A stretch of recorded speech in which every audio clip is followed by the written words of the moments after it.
자, 오늘은 예수님의 계보, 예수님의 조상 세 번째 이야기인데, 라합에 대해서 이야기를 하는 거야. 라합에 대해서 얘기를 하면 아마 시간이 5분 내로 하지는 못할 것 같고, 시간이 다 가버리겠지? 그러니까 아주 깔끔하게 라합에 대해서만 얘기를 해주고, 라합에 대한 그런 부연 설명이나 뭐 그런 거는 다음에 얘기를 해줄게.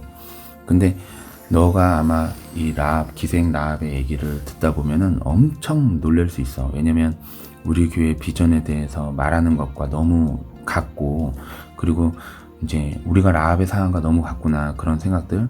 아무튼 자, 그러면 이제 한번 라합에 대해서 얘기를 해볼게.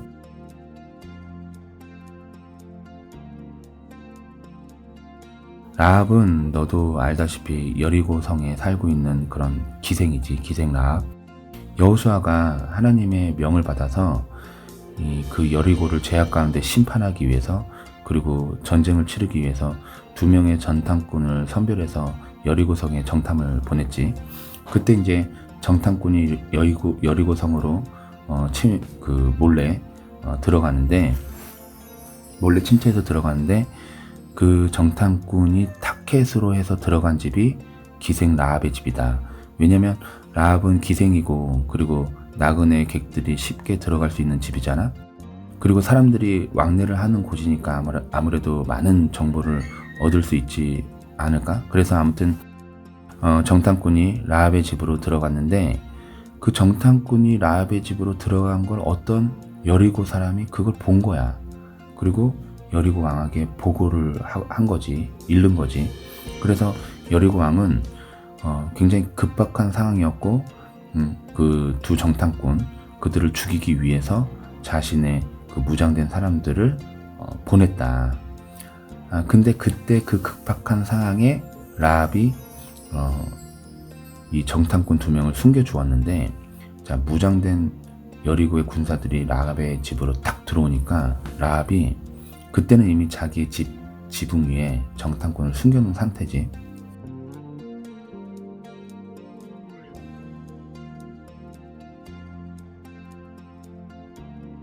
아니, 그 사람들 저희 집에 왔었어요. 아, 그래요? 아, 정탐꾼이었어요? 저는 그 사람들이 어디서 온 사람인지 몰랐습니다. 근데 그 사람들은 어두워져서 성문을 닫을 때쯤 돼서 나갔는데, 아마 지금 급히 따라 나가면 그들을 잡을 수 있을 거예요. 그러니까 급히 나가면 잡을 수 있어요, 이렇게 얘기를 하니까 이제 그 여리고의 군사들이 라합의 말을 듣고 군사들은 황급히 나가서 요단의 나루터까지 잡으러 달려간 거지. 그리고 그 군사들이 성문을 나가자마자 그 성문이 닫혀버렸어. 이 상황이 굉장히 급박한 상황이었고, 목숨을 건 생명의 순간들이었다. 라합도 정탐꾼도, 그리고 그 군사들도 만약 그 정탐꾼을 잡지 못하면 자신의 성이 멸망하게 되는 그런 순간들이었으니까, 모두 생명을 걸고 모두 다 헌신하는 그런 급박한 순간이었다. 자, 라합이 걸리면 라합은 당연히 배신자로 죽임을 당하겠지. 정탐꾼도 당연 걸리면 죽임을 당하는 그런 상황이었고, 군사들은 어떻게든 정탐꾼을 잡아내야 되는 그런 상황이었지. 여리고 왕도 긴장되는 그런 순간이었지.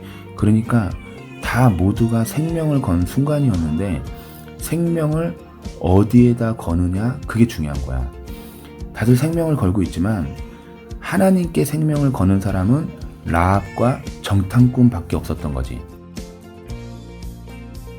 여리고 왕과 군사들은 자신의 생명을 하나님께 걸었던 것이 아니고 자기 자신에게 걸었던 거지. 어떻게 살아가야 될까? 무엇 때문에 살까? 무엇을 먹고 살아가야 될까? 뭐 이렇게. 근데 미안해. 이게 부연 설명 안 한다고 했는데 미안하다. 길어지겠다. 미안해. 이제 지금부터 부연 설명 없이 쫙 할게. 근데 라합은 왜 정탐꾼을 숨겨주었을까? 라합이 그 다음에 정탐꾼들에게 말하는 내용을 들으면은 알 수 있어. 자, 지금부터 라합이 하는 말이야. 하나님이 이 땅을 너희에게 주셨다는 것을 우리가 이미 알고 있다. 우리는 너희를 두려워하고 있고 이 땅의 주민들도 다 간담이 녹아있다. 너희가 애굽에서 나올 때 하나님이 너희 앞에 홍해를 갈랐고 그 홍해를 지나가도록 마르게 한 일이 소문이 지금 쫙 났다. 그리고 요단 저편에서 마모리 사람의 두 왕 시온과 옥 걔네들이 죽임을 당하고 심판을 받고 그들이 진멸당한 일을 우리도 다 그걸 들었다. 그래서 우리 지금 너무 무섭다. 너무 두렵다. 우리는 그 일로 마음이 녹아있고 지금 그 소문 때문에 그 일 때문에 지금 정신을 잃을 정도다. 너무 무섭다. 너희의 하나님은 위로는 하늘, 아래로는 땅, 하늘과 땅의 하나님이시라는 것을 우리가 알고 있다. 근데 우리가 지금 너희를 선대했지 않냐. 그러니까 너희도 나의 집을 선대하겠다고 하나님께 맹세를 해라. 그래서 나한테 증표를 줘라. 나의 부모님을 살려줘라. 나의 형제 자매를 살려줘라. 나에게 속한 모든 사람을 살려줘라. 우리 목숨을 죽음에서 건져줘라. 그렇게 이제 부탁을 한 거야. 그러니까 라합도 목숨을 걸고 부탁을 한 거지. 그러니까 그 말을 듣고 정탐꾼이 하는 말이 뭐라고 얘기하냐면, 그럼 라합, 당신은 우리와 있었던 일을 여기 여리고에 누설하지만 않는다면 우리가 목숨을 걸고 너희를 대신할 거다. 하나님이 우리에게 이 땅을 주실 거다. 그때 우리가 이 땅을 주실 때 너를 인자하게 진실하게 대할 것이다. 자, 그렇게 말을 하니까 라합이 창문에 줄을 달아서 정탐꾼들에게 이 줄을 타고 내려가세요 그런 거야. 라합의 집의 위치가 어디에 있었냐면 성문의 성벽 위에 있었거든. 그러니까 줄을 달아서 딱 내려주잖아. 그러면은 성문을 통과하지 않고 성벽의 그 밖으로 쉽게 나갈 수 있는 거지. 아마 이제 사도 바울도 이것을 보고 자기가 도망갈 때 줄을 달아서 이렇게 내려와서 도망가잖아. 아마 이거를 알고 있어서 이렇게 도망가지 않았나. 아무튼 우리가 생명의 그런 일들에 있을 때 성경의 지식이 참 도움이 된다. 아무튼 이제 달아내리기 전에 라합이 얘기를 하는 거야. 이 정탐꾼들에게 뭐라고 하면 지금 자세하게 말해주는 거야. 라합이 정탐꾼들에게. 왜냐면 라합의 입장에서도 정탐꾼이 죽으면 안 돼. 왜냐면 정탐꾼이 가다가 죽어버리면 이 서로 구원해 주겠다고 한 그 약속이 무산이 되어버리잖아. 어차피 여리고성은 죄로 인해 멸망해서 없어질 성이니까. 그러면 이 정탐꾼이 죽어버리면 이게 안 되는 거지. 무슨 얘기인지 알겠어? 내가 설명을 잘 못한 건데 봐봐. 라합이 자기를 살려주겠다고 한 정탐꾼이 가다가 죽어버려. 그럼 정탐꾼이 죽어도 어차피 여리고성은 멸망할 거 아니야. 그러니까 죽으면 라합의 입장에서는 정탐꾼이 죽으면 안 돼. 그러니까 라합과 정탐꾼의 관계가 서로 목숨을 건 생명의 관계가 되었다. 내가 이제 잘 설명 못했는데 아무튼 이제 이거를 보면서 우리가 뭐를 알 수 있냐면 우리가 에클레시아 안에서 교회 안에서 이런 라합과 정탐꾼의 그런 관계가 돼야 된다. 생명의 관계. 내가 있기 때문에 너가 있고 너가 있어서 내가 있는 그런 관계. 미안하다. 또 부연 설명 안 한다고 해놓고 또 읽다 보니까 또 해버렸다. 아무튼 그래서 이제 마지막이야. 마지막으로 라합이 정탐꾼에게 마지막 아니야. 아무튼 이제 라합이 정탐꾼에게 너희가 지금 도망가면 너희를 뒤쫓는 그런 군사들과 맞닿게 되고 그들을 만나면 너희는 죽는다. 그러니 너희가 내려가서 이쪽으로 가면 여기 위치에 숨어 있을 수 있는 산이 있다. 그 산에서 3일 동안 숨어 있다가 너희를 뒤쫓았던 그런 군사들이 너희를 찾다가 찾지 못해서 돌아갈 때 그때 너희는 본진으로 돌아가라. 그렇게 라합이 얘기해 준 거야.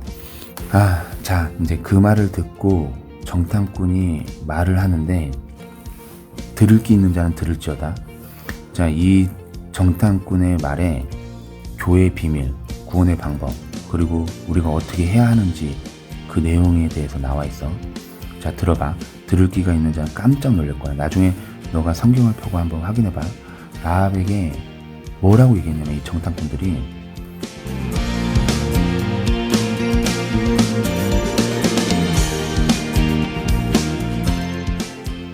우리는 이 땅을 심판하기 위해서 여기를 진멸하기 위해서 다시 올 것이다.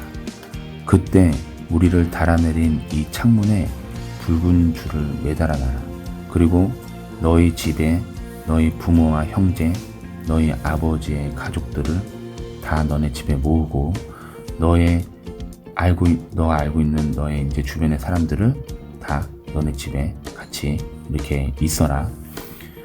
자, 누구라도 이 집문을 나가면, 그리고 거리로 가면, 세상으로 가면 그 사람은 그 사람의 피가 자기 머리에게 돌아갈 것이고 자기 목숨에 대해서 자기가 책임을 져야 된다. 그는 반드시 죽임을 당할 것이고 우리에게 그 사람에 대한 목숨에 대한 허물과 책임은 없다. 나가면 모두 죽임을 당할 것이다. 깜짝 놀랐지? 자, 그 다음에 뭐라고 얘기하냐면 그 누구라도 너와 함께 이 집에 있는 자에게 손을 대면 그 피는 우리 머리로 돌아올 것이다. 그가 조금이라도 상하게 되면 그것은 우리 책임이다. 라합, 너가 지금 우리가 말한 이 일에 대해서 누설한다면 우리와 서약한 이 맹세에 대해서 우리 책임은 없는 것이다. 그러니 라합, 너는 약속을 지켜라. 그랬더니 라합이 내가 너희들 말대로 할 것이다. 딱 얘기를 하지. 그래서 줄을 달아서 탈출시키고 붉은 줄을 창문에 매달아 놓고 그 다음에 라합이 어떻게 했겠어. 아무튼 그래서 이제 정탐꾼은 밧줄을 해서 내려와서 산으로 도망갔고 뒤쫓는 군사들이 찾다가 포기하고 돌아가기까지 3일 동안 그곳에 있다가 본진으로 돌아갔다. 자, 본진으로 갔는데 여호수아가 기다리고 있었던 거지. 너무 멋있다. 여호수아, 모든 일의 결정권자. 자, 그 두 사람은 산에서 내려와서 강을 건너서 여호수아에게 왔고 그 정탐꾼들이 여호수아에게 자기가 겪은 모든 일을 보고했지. 뭐라고 했냐면 우리가 깜짝 놀랐습니다. 정말 하나님이 그 온 땅을 우리에게 주셨습니다. 그 땅의 모든 주민이 우리 앞에서 감담이 녹아 있습니다. 그렇게 얘기를 했지. 자, 이제 여리고 성이 함락이 되는데 여호수아 7장에 여리고 성이 무너지거든. 그때 여리고 성에 들어가서 진멸을 하는데 여호수아는 각 지파의 수장들에게 명령을 한다. 뭐라고 하냐면 이곳에 있는 모든 것을 심판하고 멸망하고 죽인다. 남자도 죽이고 여자도 죽이고 소와 양과 나귀까지 다 칼로 죽여라. 하지만 라합과 그 집에 동거하고 있는 자는 모두 살려줘야 된다. 그렇게 명령을 하지. 하지만 라합과 그 집에 동거하고 있는 모든 자는 반드시 살려야 된다. 그렇게 명령을 하지. 그리고 여호수아는 정탐을 한 그 두 사람에게 너희는 지금 기생 라합의 집으로 들어가라. 그리고 그 여인에게 맹세한 대로 라합에게 속한 모든 사람을 구원해라. 라합에게 속한 모든 사람을 구원해라.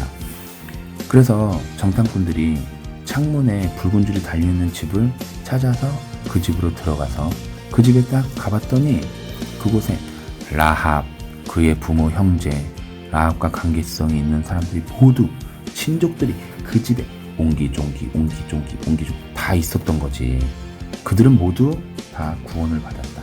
자, 그날의 여리고 성이 심판으로 진멸이 되는데 비명소리와 죽임소리, 살육당한 소리 모든 것이 심판을 받고 나중에는 성읍에 불을 지르고 모든 것이 불살라지는 심판, 모든 사람이 죽임을 당하고 심지어는 소와 나귀와 양까지도 모두. 하지만 기생 라합과 그의 아버지 가족과 그에게 속한 모든 사람은 구원을 받게 되었다. 이게 바로 예수님의 조상 기생 라합의 이야기야. 예수님 대단하시지?